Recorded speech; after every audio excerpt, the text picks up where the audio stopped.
তিক্ততা, অভিজ্ঞতা ও বাস্তবতার আলোকে যেভাবে হবে আমার শেষযাত্রা ও শেষকৃত্যানুষ্ঠান লিখেছেন অধীর বড়ুয়া, বাঙালি। যেভাবে হবে আমার শেষযাত্রা ও শেষকৃত্যানুষ্ঠান। এ লেখাটি লেখার পিছনে অনেকের তিক্ততা, অভিজ্ঞতা ও বাস্তবতা লুকিয়ে রয়েছে। আমি যে দেশে, যে সমাজে, যে এলাকায় জন্মেছি, সেই জন্ম ও বেড়ে ওঠা বয়সের সক্ষমতা অর্জনের পর থেকে তিক্ততা, অভিজ্ঞতা ও বাস্তবতার জ্ঞান লাভ করতে সক্ষম হয়েছি।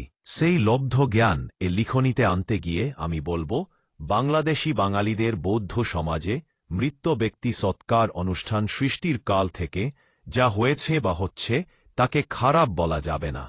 যখন যেরকম তখন সেরকম ওই চিরাচরিত নিয়মেই সৎকারিত হয়েছে এবং বিভিন্ন গ্রামে বিভিন্ন ভিন্ন উপস্থাপনায় এসব মৃত্যু সৎকার অনুষ্ঠানগুলো সম্পাদিত হয়ে আসছে, যা সাধুবাদযোগ্য।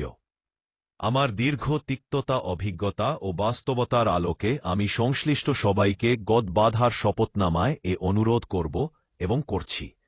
তাই আমি মারা গেলে কি করতে হবে তা নিজস্ব অঙ্গীকারে আমি নিম্নে লিপিবদ্ধ করছি। প্রথম পর্যায়, ইক্কাকে নিকটাত্মীয়দের মৃত্যুর খবর পৌঁছাতে হবে। চিরাচরিত নিয়মে মৃত সৎকারের বাজার সমূহ করবে।